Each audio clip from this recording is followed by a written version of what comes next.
Hello, everyone. Today I'm going to talk about chronic fatigue. This is a very common issue that I see in my practice and usually accompanies a whole constellation of symptoms that people are coming to me with. But chronic fatigue is usually a feature of that, and it may be one of the more debilitating symptoms that someone is dealing with. So, when we're talking about chronic fatigue, we're basically talking about your ability to exert energy and engage in activity, right? And chronic fatigue is different than regular fatigue. So, an average person is going to get tired after a long day or a hard workout or, a stressful week, right? They may feel more drained than usual. They may be more tired than usual. They may need more sleep than usual. So, fatigue is a normal phenomenon, right? It's basically like your body has spent more energy than it can make, and so it needs you to catch up by laying a little bit low, resting, recovering, and then you're back to your baseline. So there is kind of, an average level of energy exertion or activity level that most people can engage in without depleting themselves. When you have chronic fatigue, this means that that capacity is reduced. You don't have as much energy stores, you are not as efficiently creating energy in your body, or you're using more energy than, the average person would, and so you're depleting yourself quicker. And the fatigue feels different as well. When you talk to people with chronic fatigue, they will talk about like regular person tired versus what they feel because, often people aren't born with chronic fatigue. They develop it at some point in their life so they can recall a time when they didn't have this and they remember that there was a very different kind of fatigue that they would associate with just being tired or a little bit overrun or stressed out. And then when people recover, it's kind of the same thing. They're like, oh yeah, I'm regular person tired again, this is different. So chronic fatigue is accompanied by often a feeling of really crushing weight, right? Where like your limbs feel heavy, like you just cannot drag yourself out of bed. All you want to do is lay around. A lot of people have excess lactic acid buildup, and so their muscles actually feel sore or painful even after pretty minor activity, or they're sleeping, 10, 11, 12 or more, sometimes 14, 16 hours a day, because they just cannot ever really feel refreshed. And they are going to be this level of like crushingly tired after much less activity than the average person. So an average person might, work a full day, run a couple errands, and then go out with a friend and like be pretty tired after that, right? That's a really big full day. And my next day be like, whew, all right, I'm gonna cool it and rest up a little tomorrow night. But someone with chronic fatigue often would, do one of those things and be hit with pretty severe symptoms and just need to lie down and recover. That being said, there is a huge spectrum when it comes to chronic fatigue. There are people that just really need to be mindful of their energy, and really just have to be conscious of pacing themselves. And maybe they, aren't able to, exercise as much or do as many activities, but they can still be basically functional. And then there are people who are completely bedbound because of really, really severe fatigue, and, they have to really be super mindful about how many activities, even basic ones we wouldn't think of, like getting dressed or brushing their hair. They have to be really conscious of how many of those things they do a day, so that they don't get hit with a really severe flare up of chronic fatigue. So there's a huge spectrum there, but basically, like low energy stores and a particularly severe reaction to depleting your energy stores is really indicative of it. A lot of people do develop these symptoms after they have a particularly stressful event on their body, which is often some kind of an infection, or it might even be after a really stressful period of life. Let's see. So, basically, when we're talking about the root causes of chronic fatigue, we do have to talk about the metabolism, right? The metabolism is basically how we convert nutrients into energy. That's how we get our energy, right? It's from the food we eat. And when that energy system is broken, we get things like chronic fatigue. So it's very much to do with the metabolism. And even at the heart of the metabolism is the mitochondria, right? So at the level of the cell, that is the main part of the cell that converts nutrients into ATP or energy. Um, and so we need to talk about every aspect of the metabolism, right? Blood sugar and the functioning of the pancreas, the thyroid, which influences the state of our metabolism, different nutrients that are the cofactors for the conversion into energy, from the raw nutrients that we're eating. We really have to talk about it on every level to deal with it. But it really comes down to the metabolism, our energy system, and how well it is functioning.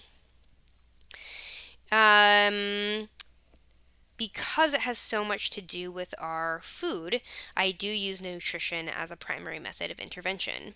And you may be shocked to hear that I generally recommend a therapeutic ketogenic diet for this condition.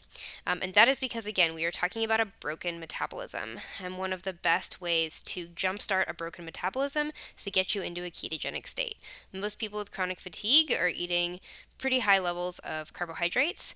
And this can be kind of a feedback loop because often the most convenient, easy to eat foods are ones with a lot of processed and refined carbohydrates in them. And so a lot of people, may have underlying metabolic issues from eating a fairly or very high carbohydrate diet a lot of their life, and then as they get fatigued they actually rely on those foods more and more, and it's like a snowball effect, right? So switching into a very therapeutic ketogenic state is super important, and this is not just going low carb.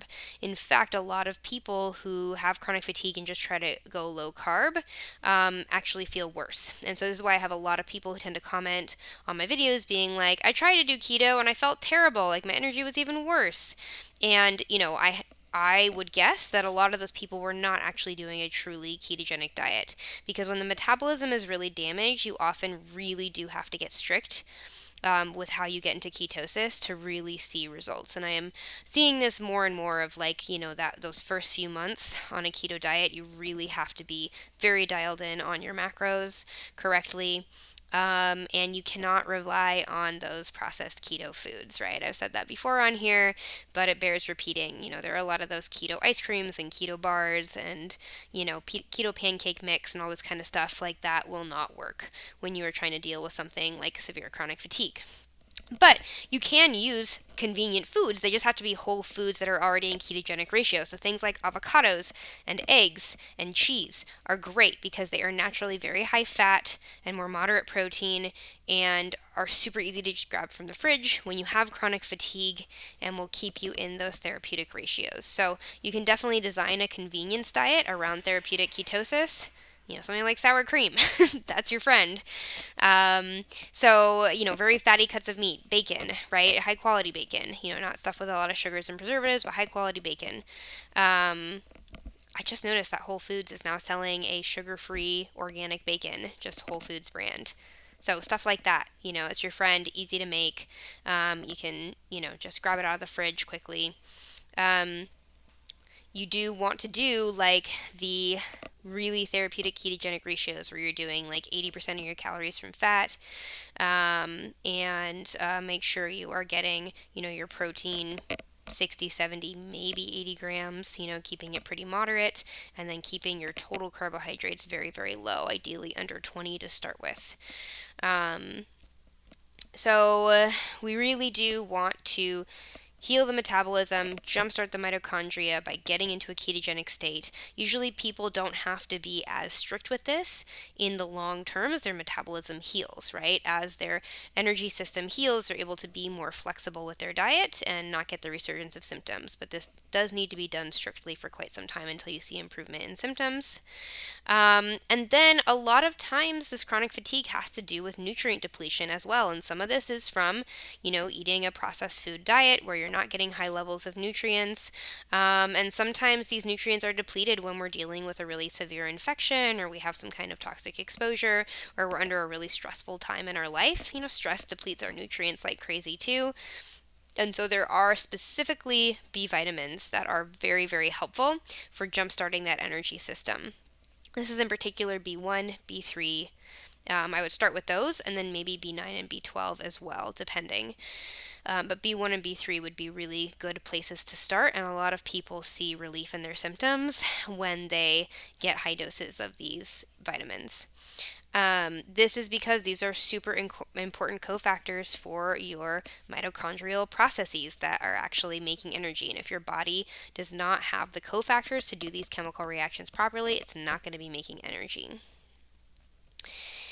Other nutrients that are really helpful are magnesium. I mean, that's just like for everything, right? Magnesium is a super important cofactor for these processes too, and especially help you absorb those B vitamins correctly. A lot of people take some amino acids like CoQ10 and carnitine are really popular in the kind of functional medicine world for chronic fatigue. I've seen really mixed things with these. For some people, they seem to just be like a miracle, right? They notice a huge difference, and other people don't notice it at all. So it's worth a try because there's really no harm in supplementing amino acids, but they may or may not be helpful. Um, the interesting thing is, things like CoQ10 and carnitine, you can get a really good amount from things like beef heart and from steak, beef. And so if you're focusing your protein on those kinds of sources, like really rich, high protein cuts of meat, which of course you want to be mindful of the amounts if you're doing a therapeutic ketogenic diet, but the protein you are eating, eating from sources like that may be helpful as well. And then of course you can supplement them at higher doses. If you have that post-exertional malaise thing where you get that really, really sore muscles from just like basic things, right? Like I talk to people who, they just take a walk around the block and their legs are sore for like 2 days, right? This is a buildup of lactic acid in the body, which everyone gets, right, when they exert they do a lot of really heavy muscle work. It's a normal metabolic process, but if you have that just from very simple activity, it just means there's some kind of an imbalance there. And often what that is, actually, it may be an issue with your body breaking down those compounds, and so then, supporting the liver and just working on your metabolic health overall. And your kidneys and just working on all those detox organs and working to heal your metabolism through all the things we have already been talking about. That can help, but sometimes it's also an indication of an overgrowth, like a gut dysbiosis situation, particularly of bacteria that produce lactic acid as a byproduct of their life cycle. So lactic acid producing bacteria, super healthy, right? You'll read all day about all their health benefits, but they can overgrow just like any other bacteria. And so sometimes people actually find limiting fermented foods and probiotics that have these lactic acid producing bacteria is actually really helpful in the short term, just until that system rebalances, and then you can start reintroducing it again. Because those foods are very healthy, right? They're super good for our long-term health, but sometimes in the short term, taking them out can just help reduce those symptoms. So things like yogurt, sauerkraut, and any probiotic with like lactobacillus type bacteria in them. So, in terms of other things that can help, a lot of people with chronic fatigue kind of have this very black and white, very one extreme to the other experience with their energy system, right? Where a lot of people, especially like as they got worse and worse, like some people get to the point where they never have high energy days anymore, but a lot of people as they get worse will still have like periods of high energy where they will like try to do all the things that they couldn't do before, right? And unfortunately our energy system is on a little bit of a lag, so some people don't realize that they overdid it until a day or two later, and suddenly they're just overcome with a huge chronic fatigue flare, and then they're like bedbound for a week or more and have to kind of start from the beginning. And our energy system can be very sensitive and dysregulated when we've had these kinds of experiences, and we often get into this pattern where it's like when we can, we push ourselves as hard as we can, and then we have to kind of recover. And this like whiplash experience in the nervous system is a pattern that gets very, very emphasized, and so we really have to work on that. When you're healing from chronic fatigue, you always have to be doing a little less than you think you can until you get out of that pattern. And then it is good to push yourself a little bit to build resilience. So at the beginning, just getting back to a baseline, and you're relearning your fatigue signals, right? You always have to err on the side of doing less, right? Okay, I think I can walk around the block. I'm actually just going to walk halfway around, or like you would have to do less. So like a quarter around the block and back, right? I think I can walk all the way down the street. I'm just going to walk like 2/3 of that distance and back, right? So you always do a little bit less until your nervous system starts to feel safe again and you start getting that kind of patience or that pacing back. And then it is helpful to push yourself a little bit of like, oh, I don't know if I can really get up today, but I'm just going to get up and do one thing. But then you really just have to get up and do one thing, because the problem is that some people, like when they push themselves to like actually get up and do something, suddenly they're like, oh, actually I have more energy than I thought I did, so now I'm going to do 5 things, right? And then by the end of the night, they're crashing again. So when you start pushing yourself to build resilience, you really have to work that edge. So if you're feeling like, okay, I don't really feel like I can do much, but I'm going to push myself, and you really just have to do that one thing and then stop. Even if once you get into it, you're like, oh, maybe I could do more, don't. Right? Because you have to teach your nervous system how to pace itself again. And it has gotten out of the habit of that. It's learned to just, push into survival mode and then crash, and push into survival mode and then crash. And you have to get it out of that pattern. So when people are reconditioning through exercise, I often recommend, like, if you're walking on the treadmill, if you think you can do 3 minutes, start with 1 minute, right? And then increase it by about 30 seconds every week. So even if you're starting to build a little bit of capacity and you're like, oh, this is too slow, I could totally do this for 10 minutes, if you're currently at 5, don't. Just wait a few weeks until you get up to that time, because you're, again, repatterning your nervous system that you don't have to be in this crash and burn cycle anymore. So you really have to work on that self-discipline and that patience. And that really gets me to the personality issues, right? I always like to talk about the personality tendencies of these kinds of conditions, because it's super, super important to recognize that a lot of the ways that we learn about and interact with and experience the world contribute to the types of conditions that we develop. It doesn't mean they cause these conditions, right? But they do contribute to the patterns that tend to unfold in our bodies, right? And a lot of people with chronic fatigue are people who pushed and pushed and pushed and pushed themselves until their bodies just couldn't anymore, right?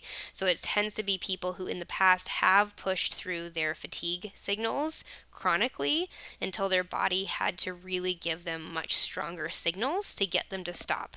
And by that point, they were so depleted that they're stuck in a chronic fatigue state. So people who tend to like put others first, right? Or like, oh, I don't really feel up to doing that, but I'm going to do it anyway. And so your body's kind of putting up those boundaries for you, right? The other thing that can happen is it can be people who tend to overreact to stressors, right? These are people that tend to perceive things as worse than they are. So they can kind of be self-victimizers, but it may also just be a really excessive perception of stress, right? Like, oh, I, parked on the wrong side of the parking lot. Now I have to go drive to the other side of the parking lot because the store I want to go to is actually over there. Oh my gosh, this is the end of the world. This is like the worst day I've ever had, right?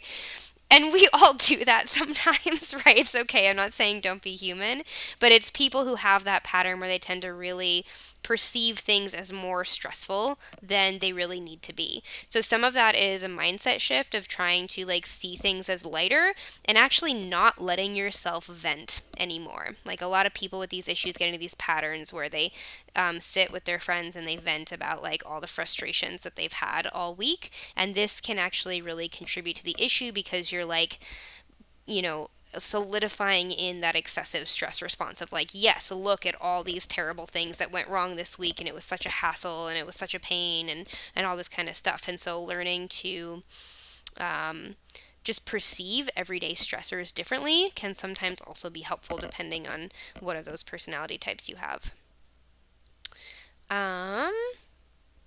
Okay.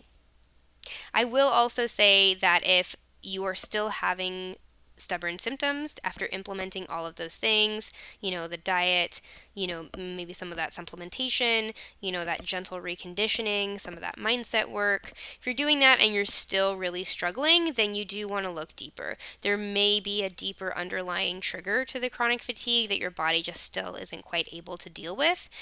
often, just by supporting with nutrients and, a more positive mindset and, a proper diet for your metabolic health, those underlying causes will just get addressed by the body naturally, but sometimes it needs a little more help.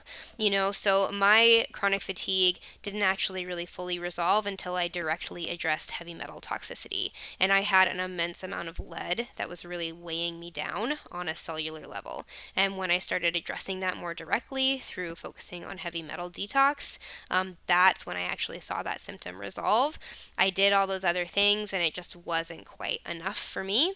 And there are other people where that's the case too. And so you may want to get, a hair trace mineral analysis done, see what your heavy metal load is. Some people also just need a little more of an oomph with some antimicrobial treatment, right? Like maybe they have some amount of chronic infection that is just a little too strong for the body to have the capacity to fight on its own, and they need to go through a round of antimicrobial treatments with herbs or things like that just to give their body a little boost. So there may be other things that need to be addressed, but for the most part, the majority of people see a lot of improvement just from the things I talked about today. Okay, so I have a few more weeks of prompts that people have asked and requested, but if there are other subjects that people want me to talk about, please comment and let me know. Have a great day, you guys.